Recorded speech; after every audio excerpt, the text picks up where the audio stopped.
You're about to make a decision you can't undo. Maybe it's an email sitting in your drafts. Maybe it's a conversation you've been putting off for weeks. Maybe it's something bigger, a job you're leaving, a city you're moving away from, a person you're letting go. And somewhere in the back of your head, before you do it, you feel it. That wish, that small, irrational desire to hit pause, to save, to leave a checkpoint you can return to if everything goes wrong. You felt this your whole life. Every significant choice you've ever made came with the same quiet dread. What if there's no way back from this? Here's what's strange. Researchers have estimated that the average person spends the equivalent of roughly 110 days of their life in a state of active regret. Not just a passing thought, but genuine, recurring, sleep-disrupting regret. And in every one of those moments, your brain is doing something extraordinary. It isn't replaying what happened. It's simulating what didn't.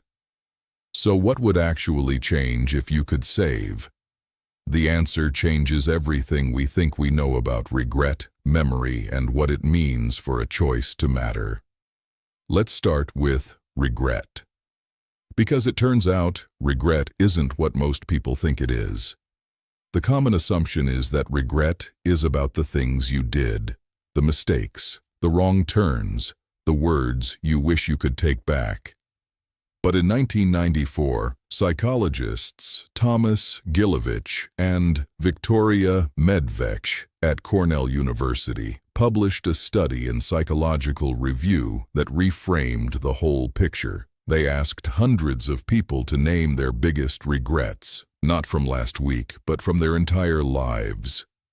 63% of those regrets weren't about things people had done. They were about things people hadn't. The job they didn't take, the conversation they never had, the person they let walk away because they were afraid to say something first.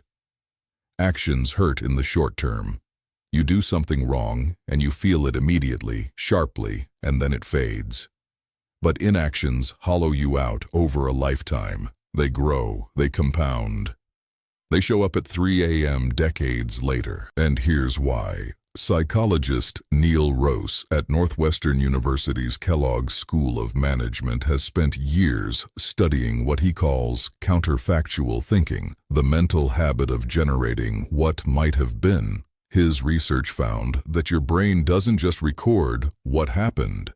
It automatically constructs the alternative, the version where you made the other choice, the road not taken, rendered in detail, you never actually lived.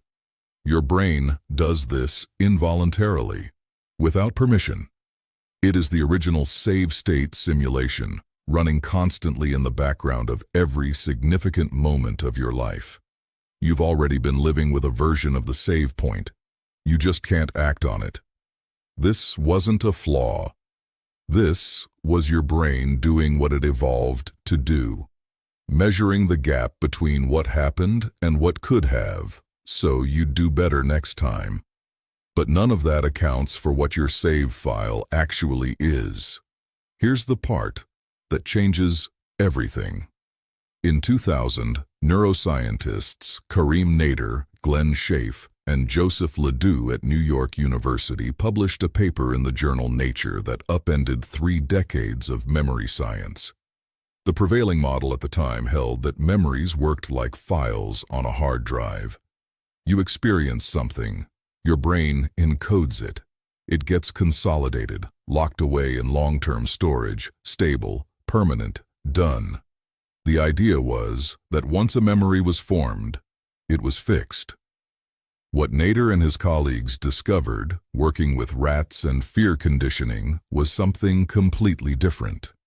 Every time a memory was recalled, every single time it was accessed, it returned to an unstable state, a labile state, suddenly vulnerable, suddenly rewritable, and then it had to be restored.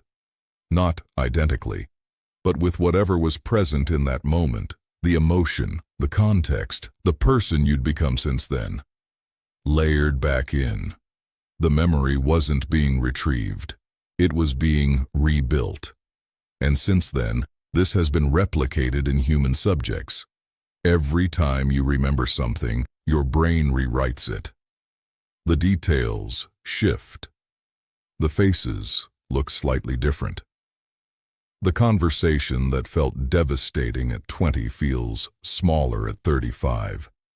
Not because the facts changed, but because you did. Your most vivid memories, the ones you'd swear you remember with perfect clarity, have been overwritten dozens of times, without your knowledge, without your consent.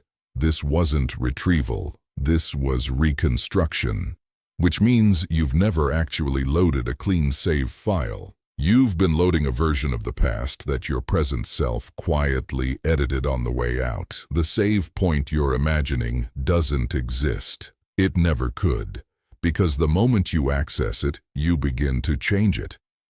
But let's say it could exist. A perfect, incorruptible checkpoint. Real and reliable and untouched. What would happen then? Daniel Gilbert, a psychologist at Harvard University, has spent a career studying a phenomenon he calls synthetic happiness. The mind's ability to manufacture satisfaction from circumstances it didn't choose. At the heart of that research is a finding that most people get completely backwards.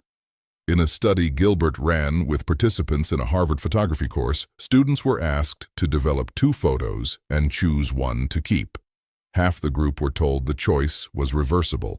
They could swap their photo for the other one at any time.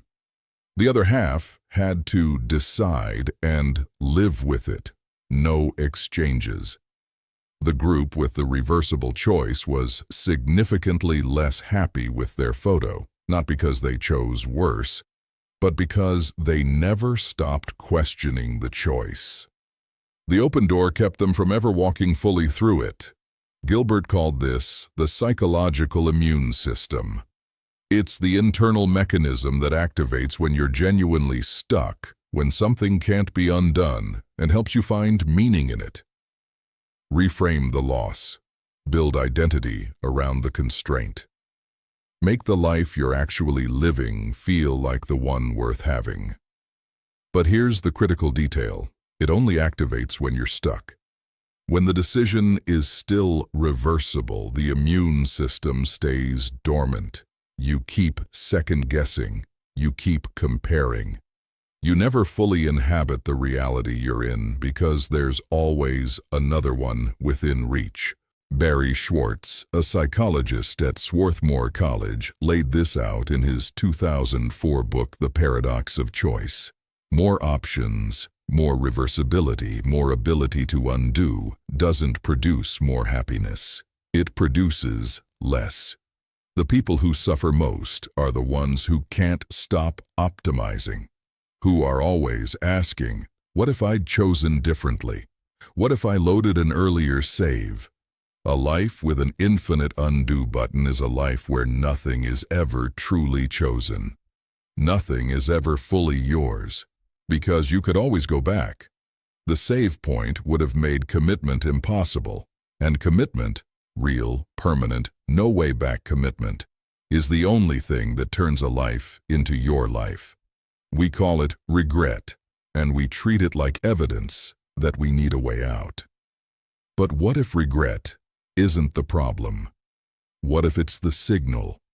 What if the fact that it hurts, the fact that it keeps you up at night, the fact that it still stings 20 years later is just proof that the choice meant something? What if you were never supposed to be able to reload? Your brain has been running counterfactual simulations since the first decision you can remember. Your memories have been quietly rewriting themselves every time you looked at them. And the psychological machinery that generates meaning and resilience only turns on when there's no way back. 63% of your deepest regrets are things you didn't do. Every memory you have is a reconstruction. And the choices that changed your life only changed your life because they were permanent. You've been wishing for a save point your whole life. But look at what a save point actually promises. It says, none of this is real yet. Keep the door open. Don't fully choose. You can always try again. You never needed it. The fact that you can't go back, that was never the bug. That was the whole game. And most of us never even knew